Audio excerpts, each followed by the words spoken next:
Bismillahirrahmanirrahim.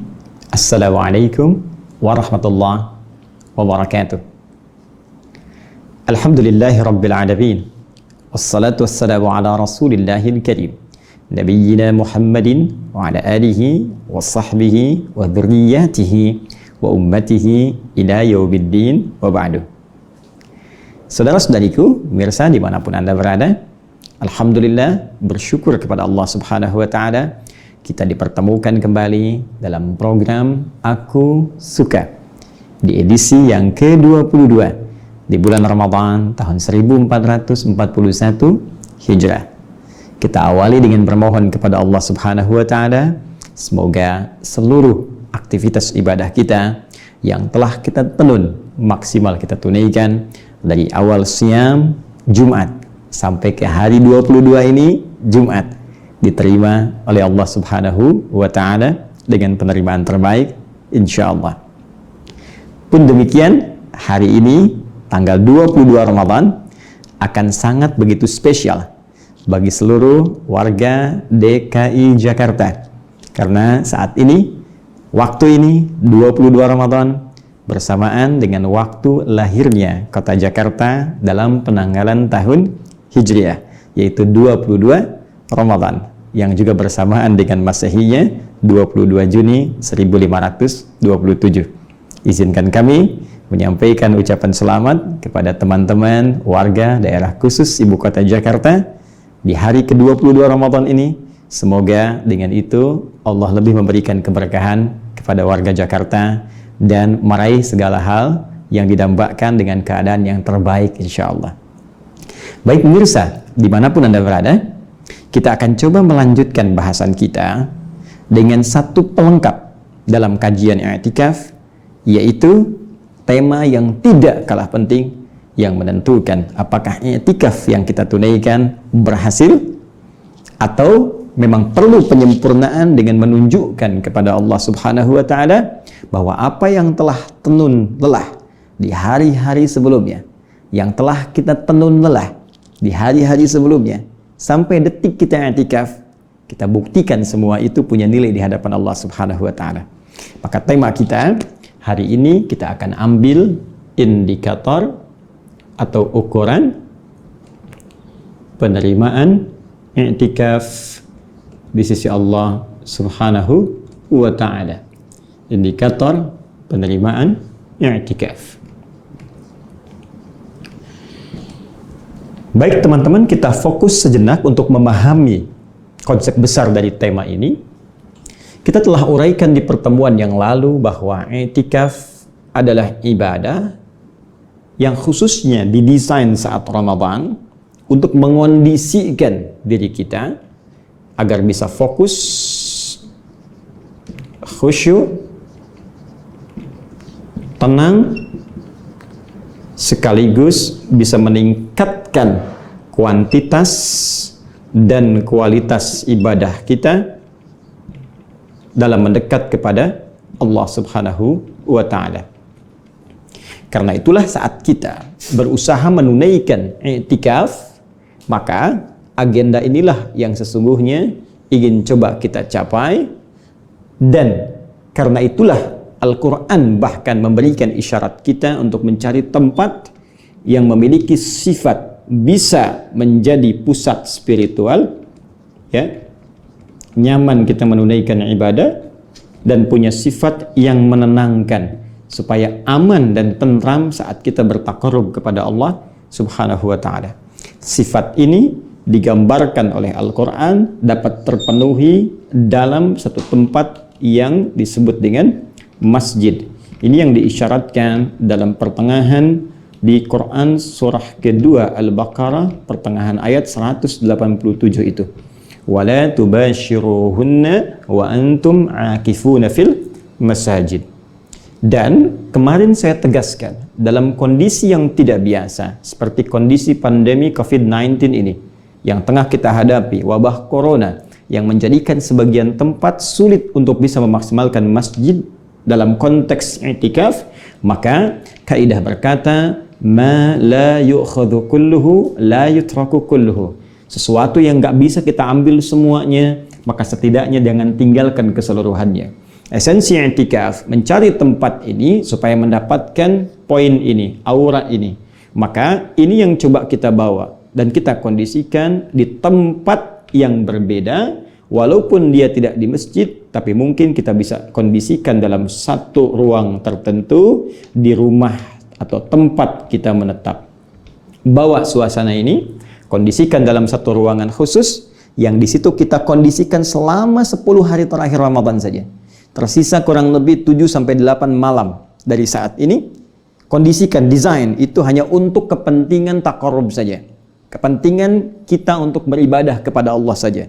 Kepentingan melahirkan esensi i'tikaf saja. Bikin tenang, keluarkan hal-hal yang bisa mengganggu proses ibadah kita. Ya, kalau ada majalah keluarkan dulu, isi dengan mushaf-mushaf Al-Quran, isi dengan pelajaran-pelajaran ilmu yang bisa mendekatkan kita dengan Allah Subhanahu wa Ta'ala.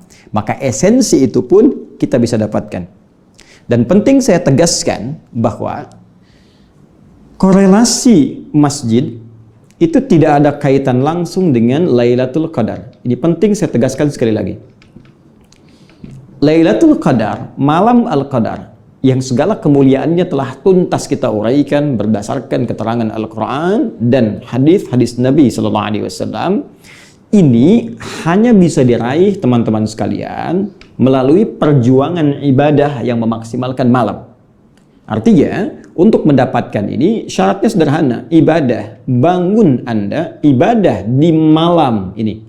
Malam-malam yang diisyaratkan oleh Nabi Sallallahu Alaihi Wasallam, ya, ada kondisi dan isyarat tertentu yang menunjukkan kemungkinan malam Al-Qadar hadir atau datang di malam-malam itu. Khususnya 10 malam terakhir di bulan Ramadan. Baik, jadi bukan berarti kalau Anda nggak i'tikaf di masjid, Anda akan kehilangan malam Al-Qadar. Tidak. Kalau Anda kerjakan di rumah pun, di ruang yang telah Anda kondisikan, yang penting setiap malamnya Anda bangun, yang penting setiap malamnya Anda investasi waktu, walaupun hanya 15 menit, 30 menit, bangun setengah 3 atau bangun jam 3, ibadah Anda di situ, setiap malam konsisten bangun, maka besar kemungkinan Anda akan dapat meraihnya. Ya, sebaliknya, kalaupun ada suasana tenang, bukan termasuk kawasan pandemi, Anda pergi ke masjid, tapi Anda hanya tidur saja di masjid, malamnya tak bangun, maka besar kemungkinan Anda tidak mendapatkan malam Al-Qadar. Bagi yang sering bertanya, bagaimana Ustadz kalau saya perempuan misalnya dalam kondisi sedang haid? Tidak ada masalah. Haid tidak menghalangi Anda untuk bangun di malam hari, tapi Anda punya amalan terbatas yang bisa Anda kerjakan dalam kondisi haid. Ya, contoh apa? Anda bisa perbanyak istighfar. Bukankah masih ingat Nabi mengajarkan kalimat kepada Sayyidah Aisyah radhiyallahu taala anha ketika beliau bertanya, "Madza aqulu fiha?" Kalau bertepatan dengan izin Allah dapat malam itu ya Rasulullah, apa yang saya bacakan? Doa apa yang saya baca? Maka Nabi ajarkan, "Quli," katakan, "Allahumma innaka afuwun tuhibbul afwa fa'fu anni." Maka Anda bisa sampaikan zikir ini. Ya, syarat mengucapkan zikir ini bukan dalam keadaan Anda harus suci atau haid. Dalam setiap kondisi Anda bisa ucapkan ini dengan kondisi yang dibenarkan. Yang tidak Anda kerjakan mungkin salat, kan, baca Al-Quran, tapi zikir terbatas Anda bisa, istighfar bisa, doa bisa, silahkan maksimalkan. Baik, kemudian kita kaitkan teman-teman sekalian dengan kondisi ini. Teruskan, maksimalkan ibadah di sini, dapatkan suasana ini. Nah, kalau kita ingin mengukur, setelah saya mencoba memaksimalkan ini, sekarang 22, malam 23, ya, malam 24, malam 25, saya betul fokus ingin ibadah. Pertanyaannya sekarang ada 2-3 bahasan yang kita akan selesaikan. Dan saya harap teman-teman bisa fokus di sini. Karena bahasan penting, kadang-kadang juga godaannya tidak mudah. Ya, sudah nunggu-nunggu buka, dengar suara tukang es krim. Kita mau ngambil beli es krim dulu. Atau kadang-kadang pengen ngerjain ini, ngerjain itu, sehingga fokus pendengaran kurang maksimal. Sekarang, kita lihat baik-baik. Turunan pertanyaannya adalah 1. Fokus. Kesini kan, persoalan Lailatul Qadar dulu. Apa indikator terkait penerimaan i'tikaf yang juga mendapat isyarat diketahuinya malam Al-Qadar? Apakah ada indikator saat i'tikaf itu? Turunan persoalan pertama, indikator saat i'tikaf hadirnya isyarat malam Al-Qadar. Ya. Anda sedang itikaf kan salah satunya berusaha mendapat malam Al-Qadar.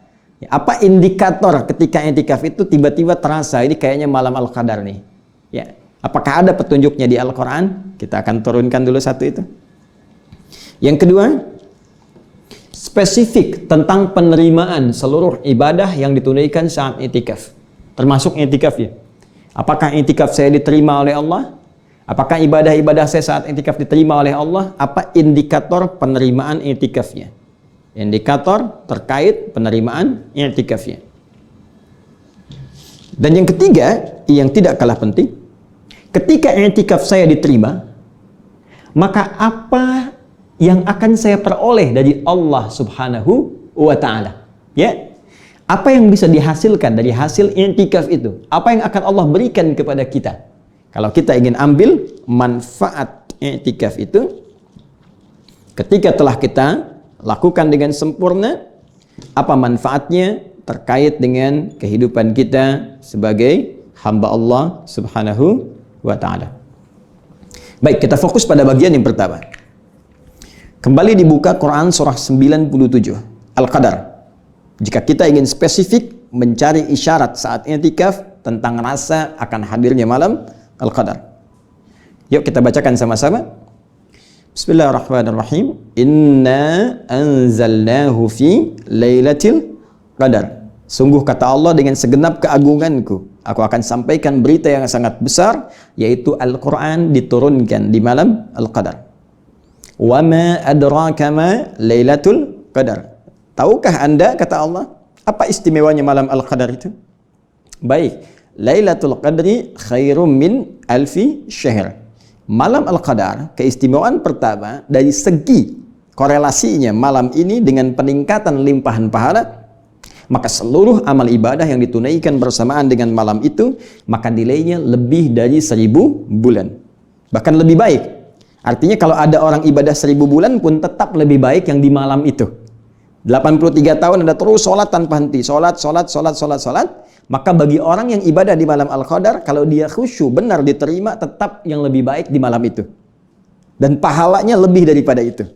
Ya, dari apa yang kita hitung-hitung dari segi pahala. Baik, sekarang selanjutnya. Tanazzalul malaikatu warruhu fiha biizni rabbihim min kulli amr. Masuk bagian selanjutnya, ini yang sangat menarik. Pada saat itu malaikat turun. Ya, saya tuliskan begini teman-teman. Ini izin saya hapus dulu ya, yang ini. Bismillah. Saya agak cepat. Malaikat. Ya, saya tuliskan begini. Malaikat. Waruh, please. Ya, Jibril alaihissalam. Kalau dikatakan malaikat, berarti bentuknya jamak. Menunjuk banyak. Tunggalnya disebut malak. Malakun itu satu. Ya, malaikatnya satu. Malakun satu. Jelas? Di surat Yusuf disebutkan, ya, ma hadza basyara, in hadza huwa illa malakun karim. Ini sih bukan manusia. Ini malaikat yang nyamar dalam rupa manusia. Demikian sosialita itu saat kumpul-kumpul, ya, ngegosipkan Yusuf alaihissalam, diminta keluar kemudian oleh istri pembesar Mesir. Keluarlah Nabi Yusuf alaihissalam, kaget mereka sampai tak sadar pisau yang dipegang untuk memotong buah itu melukai jari jemari mereka. Mereka berkata, ini sih bukan manusia, ini malaikat yang menyamar dalam rupa manusia. Ya, satu disebutnya malakun karim. Kalau satu itu malakun. Ya, contoh lain. Setiap yang meninggal satu didatangi satu malaikat. Setiap yang meninggal, yaitu malakul maut. Di Quran surah 32 ayat 11. Qul yatawaffakum malakul mautil ladzi wukila bikum. Katakan Muhammad SAW, setiap ada orang wafat, satu malaikat akan diutus untuk bertugas mengambil nyawanya. Tapi kalau bentuknya berubah menjadi begini, malaikah artinya banyak.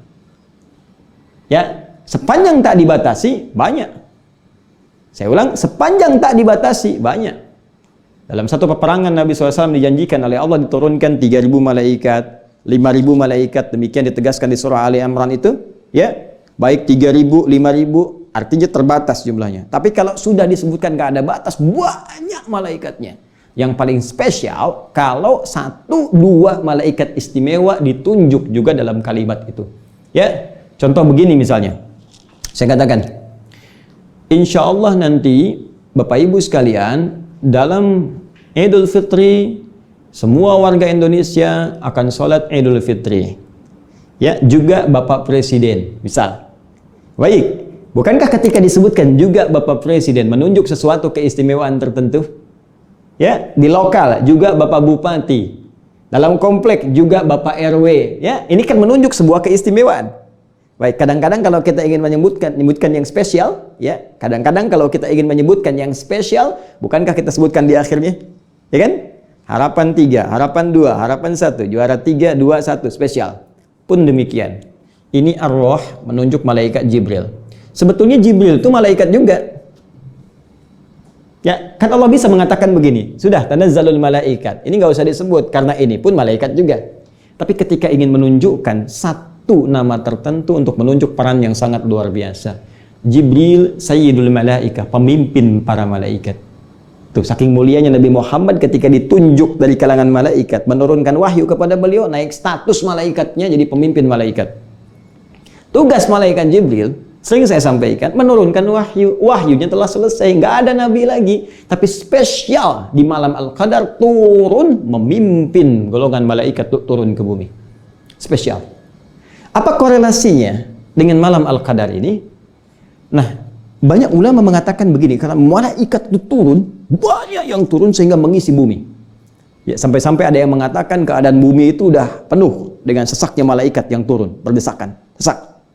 Saya pernah membuat ilustrasi, kalau saya punya bejana begini, saya simpan kelereng satu, saya goyang-goyang pasti ya, ada bunyi, simpan kelereng 3, 4, 5, bunyi benturan, tak tek tok, tak tek tok, tak tek tok. Tapi kalau Anda masukkan kelereng memenuhi semua tempat ini, ya, walaupun ada celah-celah sedikit celah, tapi penuh, Anda goyangkan, bukankah diam? Ya kan? Nah, ini yang paling menarik teman-teman sekalian. Keutamaan malam Al-Qadar bukan sekedar turunnya malaikat min kulli amr. Dari setiap persoalan kita mohon pada Allah, malaikat mengaminkan. Bisa doa diaminkan, bisa istighfar diaminkan supaya diampuni. Tapi juga kata para ulama sebagian berpendapat ini memberi tanda kepada kita bahwa saat malaikat turun, bumi menjadi sesak oleh malaikat, sehingga dengan keadaan yang tertutup itu suasana sekitaran menjadi terasa lebih hening, tenang. Karena tertutup, suara angin kencang tertutup dengan malaikat, kan? Berisik-berisik dari alam yang biasa normal tak terdengar. Suasana lebih teduh, lebih tenang. Dengan ketenangan ini, bahkan kata Al-Quran, salam, ada perasaan tentram ke jiwa. Jadi feel-nya beda, agak lain dengan hari-hari biasa. Ini kok malam ini kok kayak tenang banget ya? Ya, Anda keluar jam 2 misalnya kan, terus rasanya beda dengan malam-malam biasa. Hawanya tenang. Ya, terus tumbuh-tumbuhan juga semilirnya itu nggak terlalu kencang, bahkan sebagian pohon-pohon kelihatan kayak tunduk, gitu kan? Ya, ada setiap orang yang kalau dia mampu bangun di setiap malam Ramadan, terutama dia di pertengahan malam, jam 2, ya, setengah 3, jam 1, itu pasti akan punya rasa yang beda dalam jiwanya. Nah, rasanya kata Al-Quran disebut dengan salam, ada perasaan damai. Terus alamnya tenang, tentram. Ya, dan itu terbawa sampai besoknya.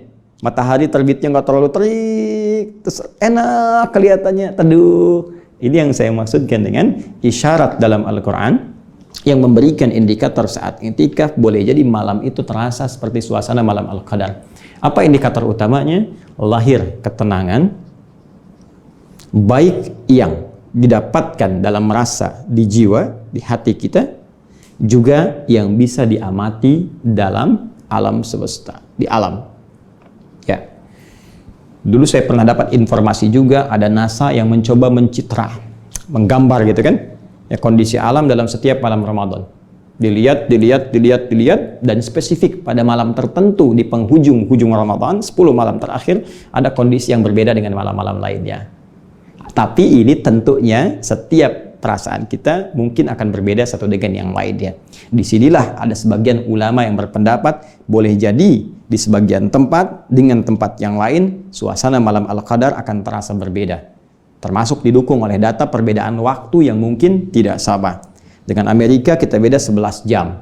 Malah antar negara bagian bisa berbeda juga waktunya. Boleh jadi di sini kita sudah malam, di sana masih siang, ya kan? Demikian sebaliknya. Namun yang lebih kita konsentrasikan adalah setiap tempat hanya akan mendapatkan satu malam saja. Jadi kalau di Indonesia malam ini dapat, belum tentu kita dapatkan di malam-malam berikutnya. Tempat lain mungkin tak sama, demikian sebagian ulama menafsirkan. Tapi yang kita perlukan adalah konsentrasi kita untuk beribadah maksimal. Yang penting bangun tiap malam, begitu mendapatkan feel yang dimaksudkan ini, maksimalkan untuk ibadah.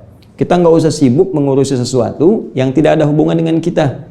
Kenapa kita sibuk bertanya, Ustadz kalau ini di sini, sana belum malam, sana belum siang. Anda cukup pikirkan di mana Anda tinggal, malamnya kapan, di situ Anda ibadah. Urusan menurunkan Al-Qadar itu urusan Allah Subhanahu wa Ta'ala. Jangan mengatur sesuatu yang sudah diatur, hanya membuang energi kita dan tidak melahirkan manfaat yang bisa kita hasilkan. Jadi, tuntas bagian yang pertama, maksimalkan ibadah dan rasakan yang mungkin kita bisa hadirkan, yang dengan itu boleh jadi suasana malam Al-Qadar bisa dirasakan. Yang kedua, Ustadz, alhamdulillah saya sudah berjuang untuk i'tikaf. 1, 2, 3, 4 sampai yang terakhir. Telah selesai saya ibadah. Saya tunaikan sholatnya, saya coba baca Al-Quran, saya belajar. Di mana ukuran penerimaan ibadah i'tikaf saya? Apa indikatornya? Nah, teman-teman, ini bisa kita telusuri dengan persamaan-persamaan ayat Al-Quran berikut. Ini kita harus gunakan pendekatan pengetahuan, ya. Jadi bukan mencocokkan sesuatu atau yang orang banyak bicara tentang cocok logi dan sebagainya, tidak. Kita dasarnya dasar pengetahuan, dan dengan dasar ini kita diminta saling menghormati dengan orang lain, termasuk pandangan ustadz-ustadz lain. Jika ada satu perbedaan, jangan biasakan untuk mencela, ya, karena boleh jadi setiap orang bicara dengan dasar ilmunya masing-masing. Anda tak sepakat, hargai orang lain. Ya, cukup dengan kalimat para ulama kita mengatakan, ya, Masya Allah, beliau ilmunya banyak, luar biasa. Cuma dalam persoalan ini, saya kurang sependapat. Selesai. Dibandingkan, Anda tidak sepakat, tapi Anda mencela orang lain atau memberikan kalimat-kalimat yang tidak pantas. Itu pun bisa merusak nilai puasa kita. Baik, kembalikan ke sini. Teman-teman sekalian, perhatikan baik-baik.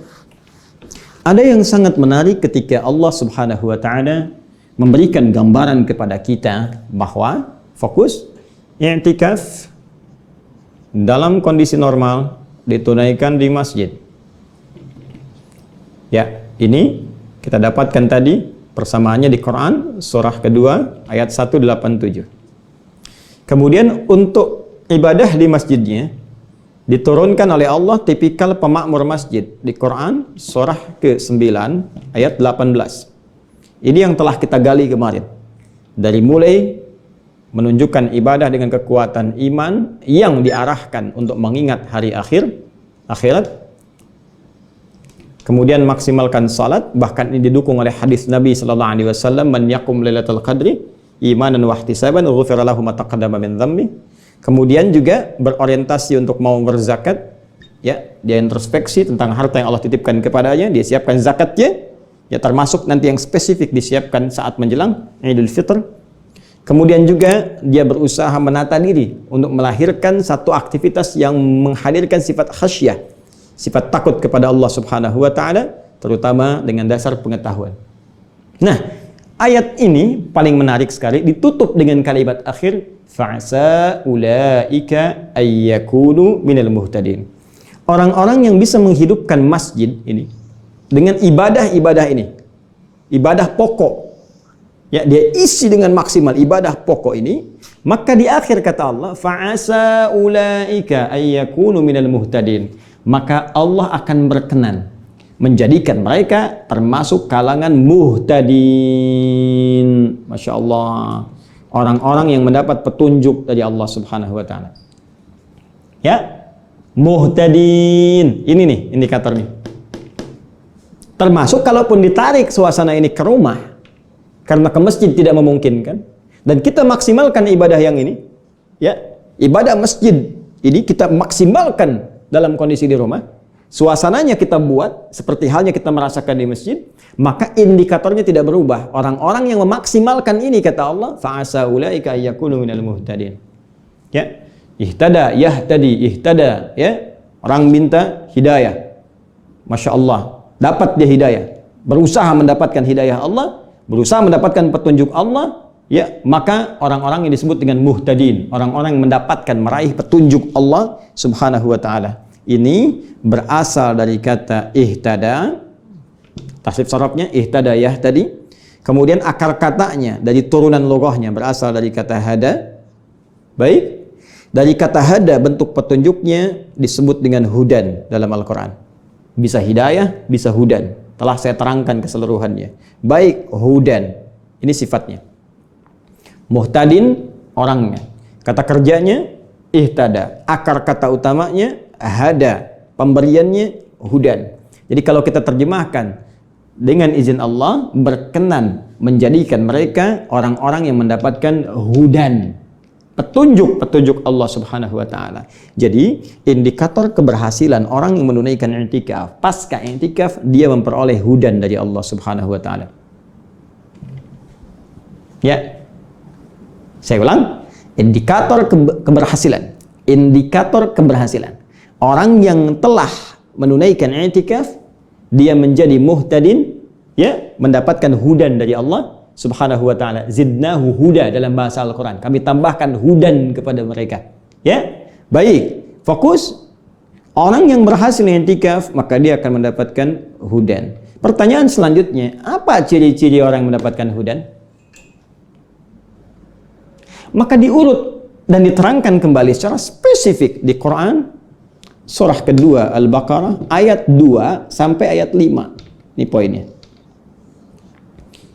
Masih ingat bacaannya? Dzalikal kitabu la raiba fi hudan lil muttaqin.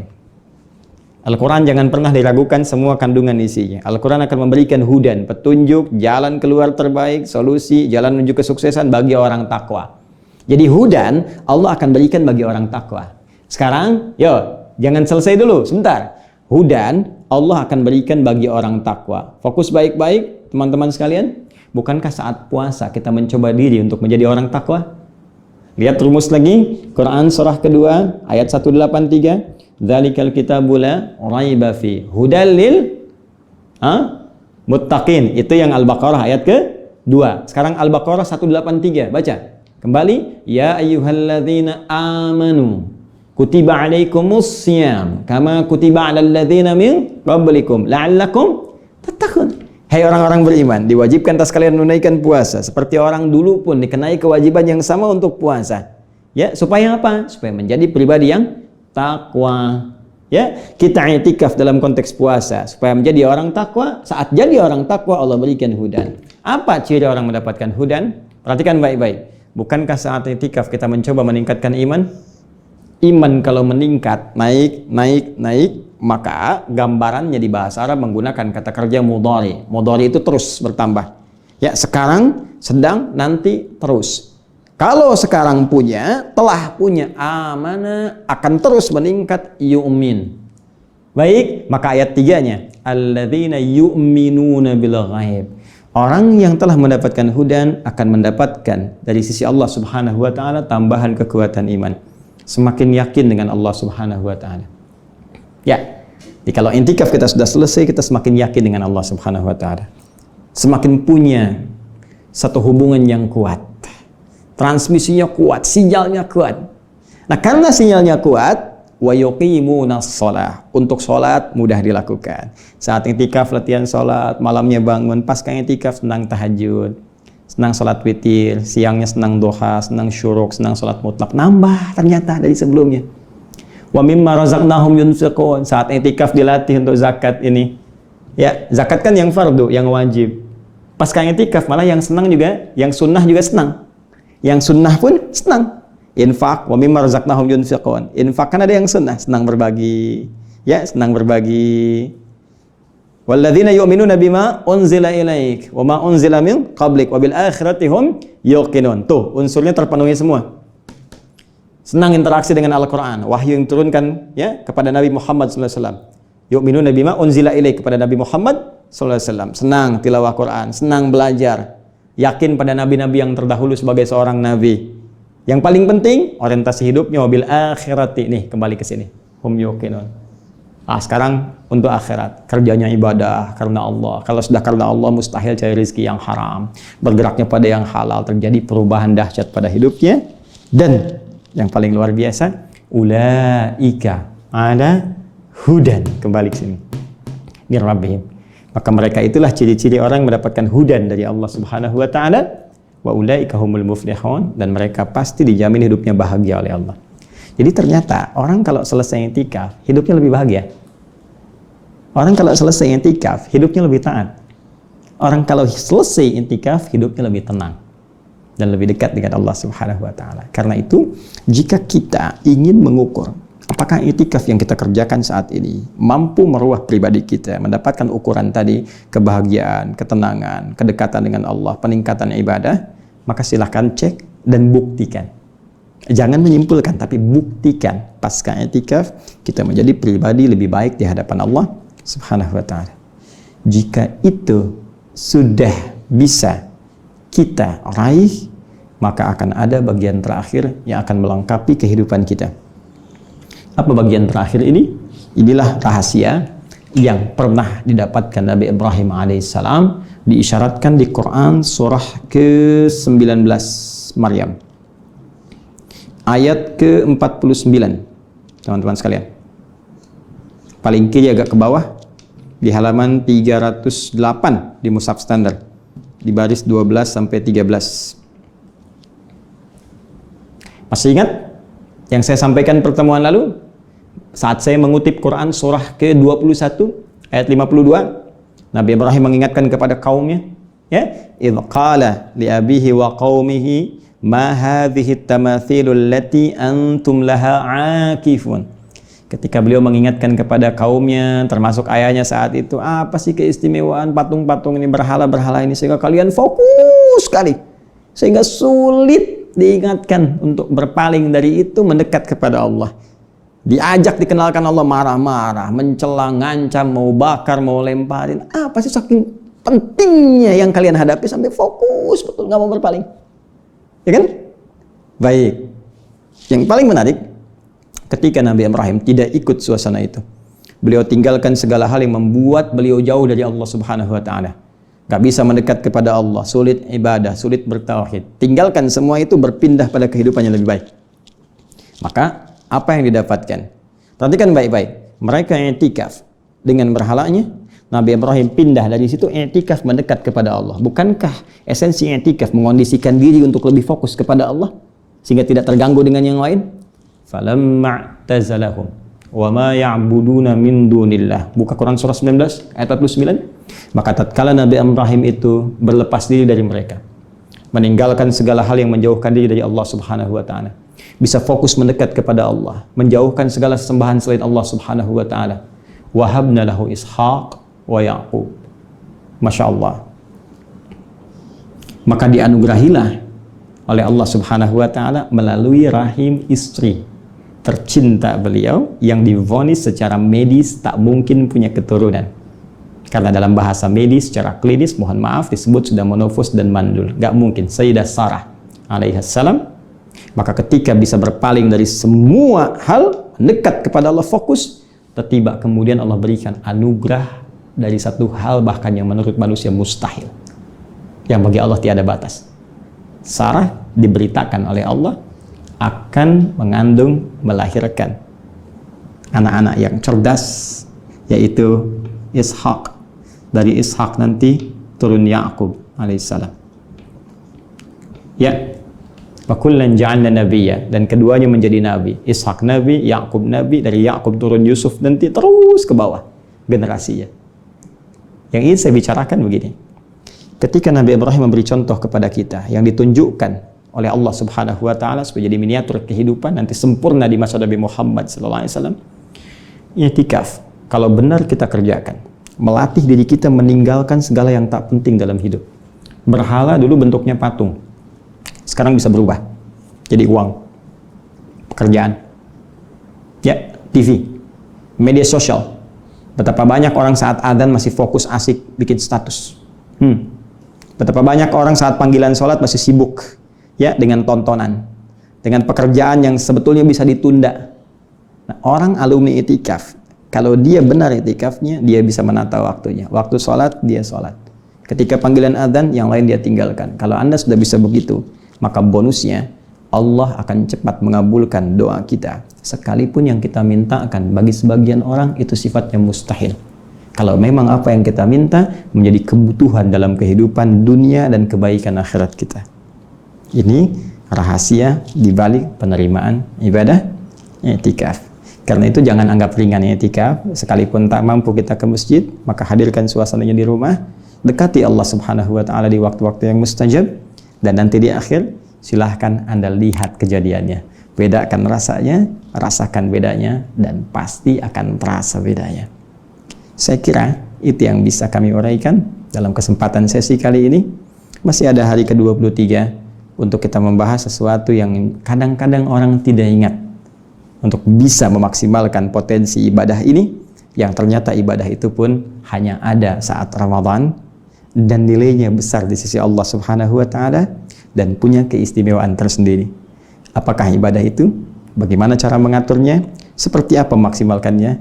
Kita akan simak pada Aku Suka edisi ke-23, masih di channel yang sama, Adi Hidayat Official, dan khusus untuk bulan Ramadan tahun 1441 Hijrah.